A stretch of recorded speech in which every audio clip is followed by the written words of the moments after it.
Agora entrando no DeLorean e voltando no tempo, como que foi a tua chegada especificamente ali na TV do Atlético e o que você guarda ali de recordação, jogos importantes que você narrou ou que marcaram de alguma maneira para você? Cara, o Atlético foi um misto de sorte com estar no lugar certo na hora certa. Nisso eu comecei a viajar junto, fazendo com a Rádio Cap, fazendo com o Furacão Live, jogos fora na Rádio Cap, jogos em casa no Furacão Live. Eu acredito. O Atlético, quando eu estava fazendo Rock Go ainda, web rádio Rock Go, e nisso em uma dessas transmissões na arena, eu comecei a pegar contato, network, a gente faz esse relacionamento. E aí eu peguei o contato do gestor da Live Mode, que na época o Furacão, não era nem Furacão, era Furacão Play, não era Furacão Live. Né? Antes de virar Rede Furacão, era Furacão Play, aí depois Furacão Live e posteriormente Rede Furacão. Então, na época do Furacão Play, era o Live Mode que tocava o projeto. Né? Transmitia para sócios no site do Furacão Play e transmitia na Twitch do Casemiro. Casemiro, da Casa TV, que hoje é parceiro da Live Mode, enfim. Então, eu peguei esse contato de um diretor da Live Mode, só que eu assim, fiquei meio receoso de mandar a mensagem, né? E tudo deu muito certo, encaixou. Na época, o Furacão Play tinha duas transmissões. Uma transmissão para sócios e uma transmissão neutra, né? Que tinha o mesmo sinal da transmissão para sócios, só que você pagava tipo pay-per-view, assim, você pagava 49, se eu não me engano, e assistia o jogo. Então,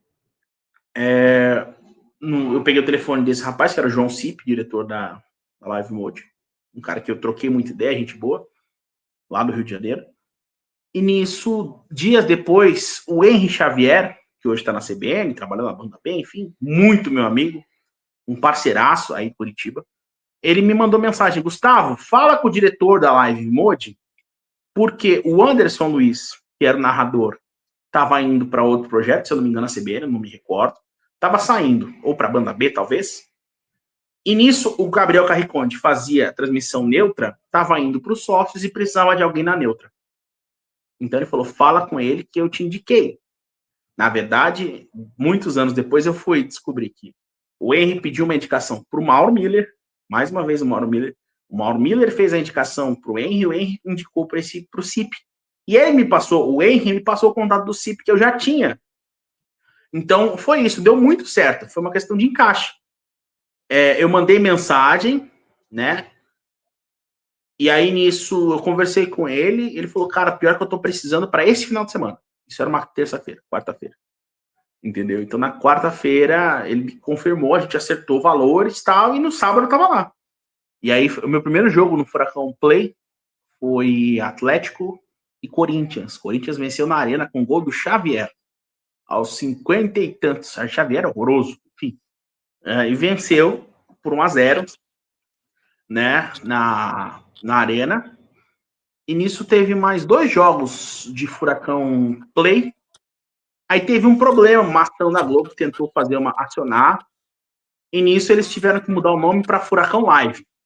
Quando mudou para Furacão Live, eu não sei por que especificamente, o Gabriel saiu, né? E aí nisso eles me colocaram como narrador dos sócios, e aí a partir disso que começou. Eu fiquei 3 anos no Atlético, né? Somando rádio, TV, sub-20, base, categoria de base e tudo mais. Então, a partir daí que eu fui pro Furacão Play, pro Furacão Live. Aí terminamos o brasileiro como Furacão Live. No Paranaense já não era mais o Live Mode, né? O Atlético tinha pego, né, a gestão do projeto para si, né, com o Maurinho, não o Mário Osman, o Maurinho que cuida da parte técnica da arena. Um cara fantástico, maravilhoso, cara da melhor qualidade. Ele era o coordenador desse projeto.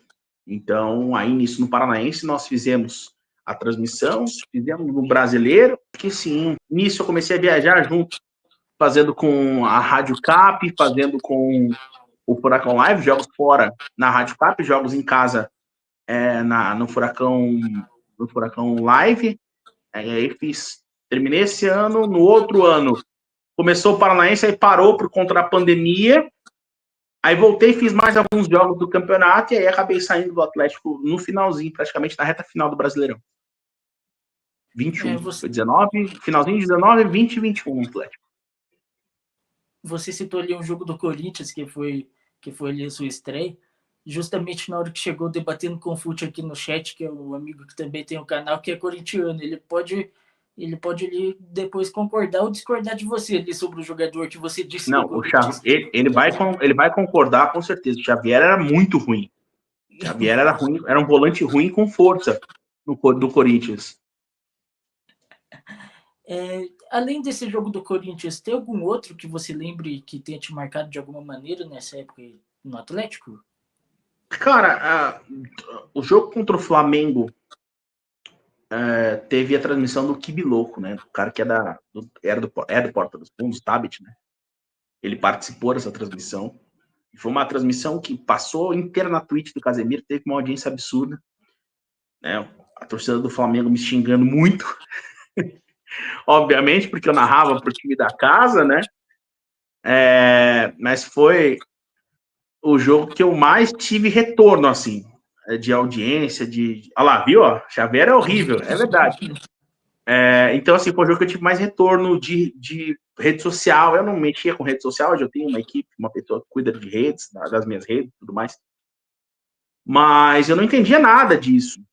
Então, vi aquele acúmulo de pessoas e muita gente xingando, torcedor clubista, bairrista, bababá, sabe? Na época me afetou muito, porque eu não tinha ideia do que se tratava, como eu disse. Novo. O que é isso? Essa pressão da torcida, todo mundo, né, pegando no pé desse jeito.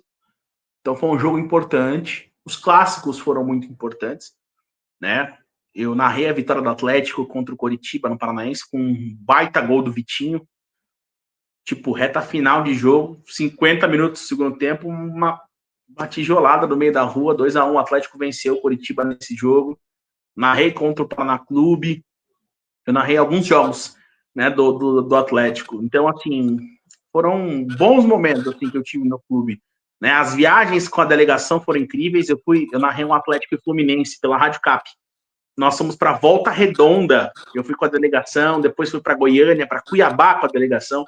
Então, assim, foi um momento da minha carreira que eu estava entendendo como é ser um narrador, ser um profissional da área, ainda cru e aprendendo enquanto estava ali narrando. Mas foi um momento que eu fui muito feliz. Eu fui muito feliz com o Atlético. Tive um retorno no final, principalmente, bem legal da torcida. Outras pessoas não foram tão legais, inclusive dentro da própria gestão do clube. Mas, enfim. Mas eu não guardo mágoa, só guardo bons sentimentos da passagem. Foi muito divertido trabalhar lá no Furacão. E vocês que são da comunicação ali mais na parte de transmissão, digamos assim, que quando eu entrevistei a Letícia Cabral, que também trabalhou lá no Atlético, ela disse que tem tipo 2 guarda-chuvas, digamos assim, que é um mais na parte de transmissão, daí os outros, digamos assim, mais na parte de redes, enfim. Enfim, tem 2 guarda-chuvas. Vocês acabam tendo contato com os jogadores, com os atletas, e se sim, com quais que você teve lá no Atlético e como que foi esse contato? Então, a Letícia fazia uma função diferente. Né? E na época da Rede Furacão, eu sinceramente não sei como era, se viajava junto com a delegação, mas, por exemplo, eu viajava todos os jogos fora de casa junto com a delegação. Eu narrava o jogo do estádio. Então, eu narrei São Januário, eu narrei na área da Pantanal, eu narrei no Antônio Ascioli, né? Eu narrei na Ressacada, narrei vários estádios com o Atlético.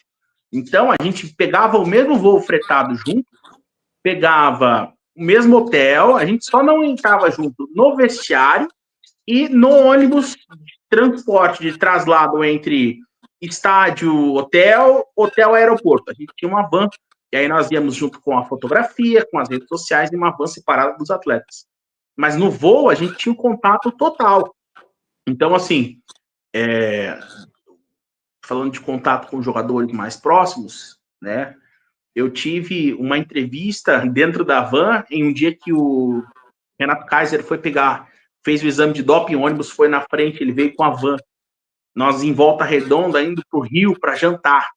Foram 2 horas e pouco de trecho, 2 horas e pouco resenha, ele contando sobre histórias e tal, e foi super legal. Nem chegou aí para as redes, mas a galera gravou, sabe? Foi quase um podcast, assim, dentro da van e nem tinha esse conceito de podcast até então. Dentro do avião, um cara que sempre foi muito gentil com a gente, né? O Thiago Heleno, o Santos, mais quietão, mas também sabe, super atencioso. Então a galera tava tomando uma bebida ali no voo, voltando para Curitiba, e aí nisso a moça do voo, às vezes passava batida, o Thiago, não, ó, o nosso narrador aqui, sabe? Ele tinha esses detalhes, assim, de valorizar todos, né? Cuidar de todos. Eu tive grandes papos com o autor na época, assim, no hotel, falando sobre futebol, eu narrando o jogo de base, ele assistindo o jogo, sabe? Do sub-20, do 17, né? E eu podendo narrar, e no intervalo eu trocava uma ideia com ele. Eu conversei no hotel algumas vezes com o Antônio Oliveira, né? Tive bons contatos falando sobre futebol, falando sobre, sabe? E foi muito legal. O Antônio, eu fui encontrar ele anos depois em Cuiabá, ele treinando Cuiabá na época. Então, assim, existem vários casos específicos pontuais de jogadores que foram, sabe, super legais e trataram bem, e repórteres que trataram bem, e profissionais que trataram a equipe com carinho, e a gente teve esse contato, essa troca. Foi bem legal mesmo. Legal que você citou o Thiago Heleno, que ele é o meu segundo maior ídolo no futebol. O primeiro é o Paulo Baier e o segundo vem ele. Ali do Thiago Heleno, vou te perguntar justamente isso. A sua visão de quem trabalhou no clube. Você vê ele como um dos maiores ídolos da história do Atlético? Eu acredito que sim. A liderança que ele exerceu, né, dentro do clube no dia a dia, né, porque, querendo ou não, a saída não foi legal, é verdade, mas ele foi vencedor no clube, né? E ele teve a sua parcela, uma grande parcela de contribuição nas vitórias do Atlético, né? Então, assim, não tem como não considerá-lo como um dos ídolos. Como eu disse, eu acho que esse posto de um dos maiores ídolos ficaria ainda mais indiscutível se a saída dele não fosse tão complexa como foi. A saída não foi tão legal, então isso deu uma... Não para ele, não, assim, não é que... Só deixando claro, não manchou o legado dele no clube, mas eu acho que o encerramento poderia ser com chave de ouro, sabe? Em bons termos, um jogo de despedida, por exemplo, sabe? Ou se não, como foi feito com o Lúcio, por exemplo, sabe? No processo de saída do Lúcio foi super legal, ele jogou um minutinho, saiu, sabe? E foi valorizado pela torcida e foi valorizado pelo clube. Eu acho que faltou isso com o Thiago. Se isso acontece, essa discussão sobre ídolo seria praticamente nula. Seria um fato indiscutível.